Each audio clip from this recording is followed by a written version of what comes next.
Packed house. All right. What we got? Can you just explain what you guys are doing in practice today and sort of, what you're trying to get out of it, I guess? Yeah. We're going to go practice. We're going to try to get better. We're going to go work on some fundamentals. Hopefully get some team setting stuff in there and, just try to improve. We're getting closer, I would say, to, at this stage of training camp, trying to put different parts of the game together. When you kind of try to install the game, you got to break it down into different avenues, right? So, first and second down is one situation, third down is another, red area, which is critically important. You'll start to get into some situational plays like 2 minute before the half in a game. And then, slowly you piece that together and you get closer to playing real football or kind of, how the game would be in that sort of sense. So, it starts with our fundamental technique, which we got to work on every single day. We get to work into some kind of like group work, one-on-ones, things like that, and then build into some maybe different types of drills. We're incorporating different parts of the offense or defense against each other, and then, eventually into team. So we're just going to keep grinding away on that, kind of mentality. That's what it will be, and we're slowly getting to the point where, we got to be ready to play a game. So it's going to be coming up on us here pretty quick. Element to today, though? I mean, is that there's a scrimmage element in every practice, which is great. We do different periods against each other from a team aspect and work on different points of emphasis. I would say we're kind of getting more into the mode of down and distance. So it's first, second, and third down kind of consecutively from that standpoint, which is great because you can transition from the different modes. What do you see in Toilolu, in that group of tight ends, and a guy that size? What are the advantages, and are there any disadvantages in terms of maybe getting leverage? Sure. A guy that tall as Ben?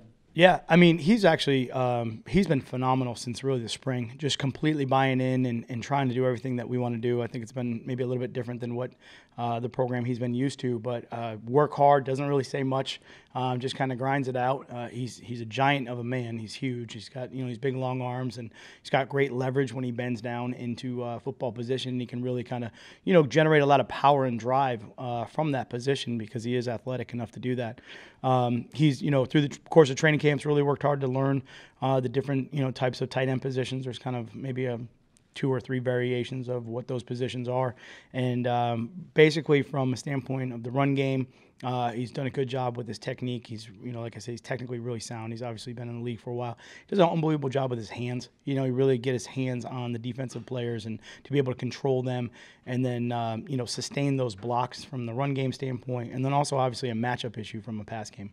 Do you think there's any advantages for him, like as a young player, he was with Tony Gonzalez for a while, or is that so long ago that it doesn't? Sure. I mean, I think anytime you're a young player, you come in the league and you get to sit in a meeting room with some of those great players like Tony Gonzalez or, anybody in that sort of stature, you just gain so much more experience from that person who's seen it all. The better players in this league that have played for a while, they see a lot more different defenses, a lot more different coverages, from a tight end perspective, like with Tony, for instance. Just a lot more examples of ways that defense can play and the recognition of them, so you have to be a very smart player to do that. And I do believe that knowledge gets transferred down to those younger guys that are willing to kind of, pick those guys' brains, think about it, and want to invest the time to learn it. So it's a great opportunity for them when they can sit in a room like that, certainly. Safety has always been a really important spot in your defense. What do you look for in a good safety, and then also how much do you like them to maybe complement each other, the two safeties? Sure. The safety position is something that, where I was previously before, we had a lot of success. We had a lot of really great players in that position going all the way back. One of the things that's critical about the safety position, very similar to the linebacker position, when you sit or align in the middle of the field in that second or third level, which is what those guys do, there's a lot of communication that needs to go on. There's a lot of awareness and identification. You have to be a really smart football player to then coordinate, kind of the rest of the defense and really tie it all together. So the linebackers are critical to help the front, the defensive line get lined up. Those guys, got their hand down in the dirt and they're staring at another guy who's about to hit him in the face. So there's a lot of verbal communication that has to go on there and recognition and things that can help those guys play faster up front, just from simple formation sets, identification, where's the quarterback lined up, the backfield set, is he deep, is he shallow, is he wide, sort of that stuff that those guys up front can't see, those linebackers can, and they can help and communicate to those guys. And then in accordance, those linebackers have to then work with the safeties to tie in the different kind of front fits from a run standpoint, force communication, and then also coverage. There's obviously a huge element to mixing and, fitting the safety positions into the linebacker coverage to make sure everybody's on the same page. And then the safety's responsibility, what's good for them is then they have to obviously communicate out to the corners, you know. And sometimes that's a little bit difficult. Those corners are kind of the only guys I would say on the football field that really see the game completely different than everybody else. You know, they look at the game outside in. You know, everyone's kind of, from a defensive perspective, staring it from top down if you're on a third level or second level position. And the corners, it's really difficult. So you have to get the information out to those guys because there's an entire field across from them that they can't see.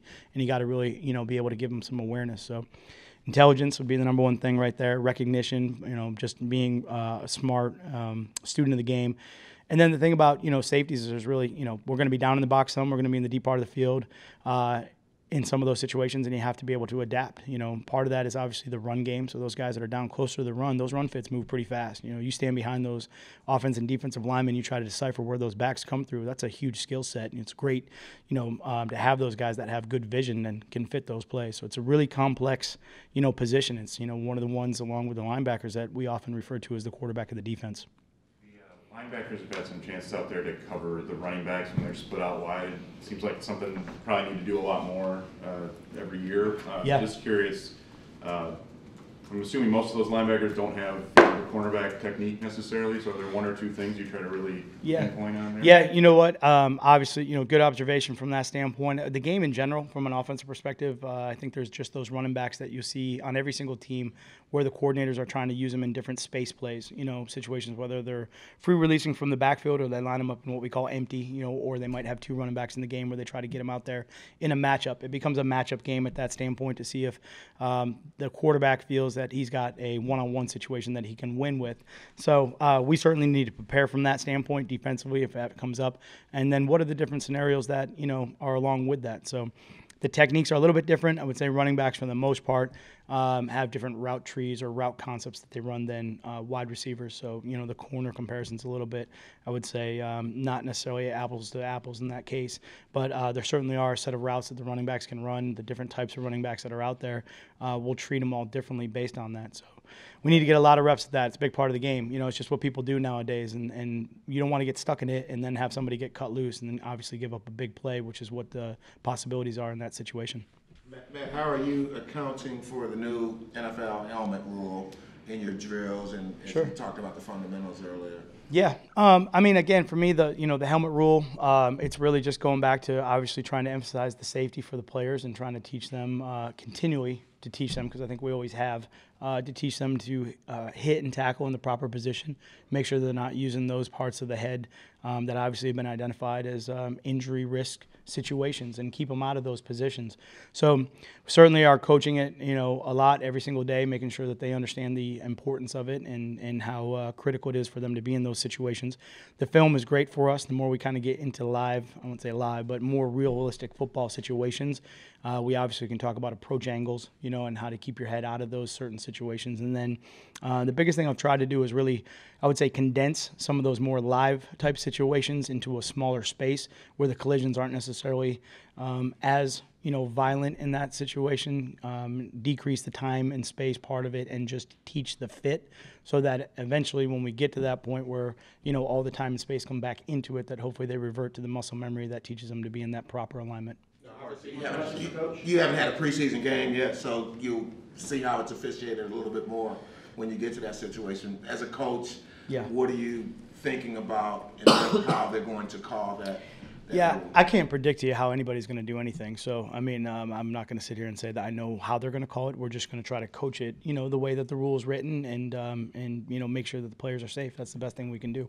Two parts of the answer question. Just how close is he to returning, and how important is it for him to get in a game, you know, preseason game? Sure. In your eyes? I mean, you know, really for us, the most important thing is just to get, you know, guys out there when they're ready to be out there. You know, there's no timeline for that. It's something that each individual body is different. And when those guys are ready to go, they'll be ready to go. We've gone through a lot of camps where guys have taken a lot of training camp reps and played, and taken no training camp reps and played. It's just part of what that is as far as those guys getting ready. You know, these are professional football players that work every single day to improve and get ready to go, whether it's on the field or off or whatever they're doing in that particular case. So he certainly falls in that category. You know, he's working hard to get out there, and as soon as he, you know, is ready to go, he'll be out there from that standpoint.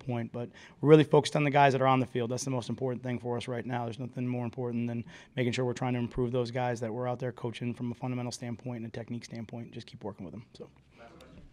quarterbacks, you have different sizes. Like you look at a guy like Slay, and then you look at like Deshaun Shad, Tease Tabor. How advantageous is that to you as far as running different packages based on the size and skill sets that they have? Yeah, I mean, absolutely. You know, when you kind of go into a game and you evaluate the wide receiver standpoint and what the different aspects that those guys, you know, have or attributes that they have, you can start to look at those things and see how those guys fit. Sometimes it's a situation where you will do that, and sometimes it's not. You know, we're just going to be out there and we're going to play our normal stuff, and we're just going to try to put the best guys out there we can to win in those situations. Certainly, you try to coach those individual players to the best of their specific skill set. You know, you got some corners or DBs or linebackers that are maybe quicker, faster, and can handle short space stuff a little bit better. And you work on different aspects to help them with that. Or you have longer guys that, you know, maybe theoretically aren't, you know, as fast as those shorter, quicker guys, but really their length makes up for it. And then, you know, teach them how to use that length and recover. So, definitely trying to find out exactly what everybody does and what they do well, and then hopefully put them in a situation where they can execute that at a high level. Just disrupting routes too, with being able to run a receiver out of the back of the end zone and things like that. I figured that Shed and Tabor looked like they could really come in handy, come in the goal line area. Well, you know, running guys out of the back of the end zone really is only going to take place if it's some sort of play where the quarterback's out of the pocket. You know, it's a totally different situation because obviously, you know, we can't put our hands on those guys in the back of the end zone because we're too far away from the line of scrimmage. But again, it just really depends on the skill set of the individual guys. You know, the red area is a critical part of the field. Obviously, you know, we got to prevent points in that situation, and you know, using those guys and their skill sets in the best possible way is what we're going to try to do. Okay, thanks, appreciate it.